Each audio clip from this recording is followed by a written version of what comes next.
महल की फिजाओं में अब सुकून था। बादशाह अपनी बेटी खुशबू और मलिका के करीब खड़ा था, चेहरे पर नदामत की लकीरें, मगर दिल में पहली बार सुकून था। उसने आहिस्ता से कहा, बेटी, आज से ये सल्तनत तुम्हारी है। मैंने इस ताज को बरसों अपने जुल्म से दागदार किया, अब ये तेरे नूर से रोशन होगा। उसने अपनी शाही अंगूठी उतारकर खुशबू के हाथ में रख दी और बोला, अब तुम इस मुल्क की मलिका हो, लोगों के लिए अदल और रहमत बनना, जैसा रब चाहता है। खुशबू के आंसू थम न सके। उसने बाप के कदम छुए तो बादशाह ने उसे गले लगा लिया। फिर वो धीरे से पीछे हटा, लाठी संभाली और बोला, मैं अब दुनिया की नहीं, अपने रब की सल्तनत का गुलाम बनने जा रहा हूँ। वो अल्लाह वाले बुजुर्ग के साथ करीबी दरवेशों के आस्ताने की तरफ चल दिया और सारी जिंदगी इबादत व तौबा में गुजारने लगा। महल में पहली बार अजान की आवाज गूंजी, रियाया ने खुशी के नारे लगाए और खुशबू, जो कभी कुएं की गहराई में मौत से बची थी, अब इंसाफ और रहमत की मलिका कहलाई। लोग कहते हैं उसकी हुकूमत में हवा भी इंसाफ से चलती थी, क्योंकि उसके दिल में माफी की खुशबू थी और उसके बाप के आंसुओं में ईमान का नूर।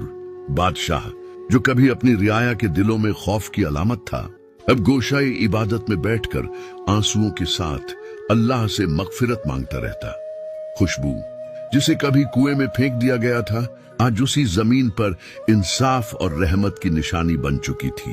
वो महल की सीढ़ियों से नीचे उतरती तो लोग उसके कदम चूम लेते कि ये वही बच्ची है जिसे खुद अल्लाह ने मौत से छीन कर जिंदगी दी। अब वो सिर्फ बादशाह की बेटी नहीं, बल्कि मल्लिका खुशबू कहलाती थी, जिसके फैसले अदल से भरे और दिल मोहब्बत से लबरेज थे। उसने सल्तनत में फरमान जारी किया, कोई बाप अपनी बेटी को बोझ न समझे, क्योंकि बेटियां बोझ नहीं, अल्लाह की रहमत होती है। उसने हर गांव में बेटी हाउस बनवाए, जहां यतीम और बेसहारा बच्चियों की परवरिश माँ जैसी मोहब्बत से होती। खुशबू खुद रोज वहां जाती, छोटी बच्चियों के बाल संवारती, उनके हाथ पकड़कर उन्हें दुआएं सिखाती और कहती, मैं भी कभी तुम्हारी तरह अकेली थी, मगर अल्लाह ने मुझे बचाया ताकि मैं तुम्हारे लिए उम्मीद बन सकूं। लोग हैरान होते कि जिस बच्ची को बाप ने मारने की कसम खाई थी, वही बच्ची अब हजारों की जिंदगी का सहारा बन गई।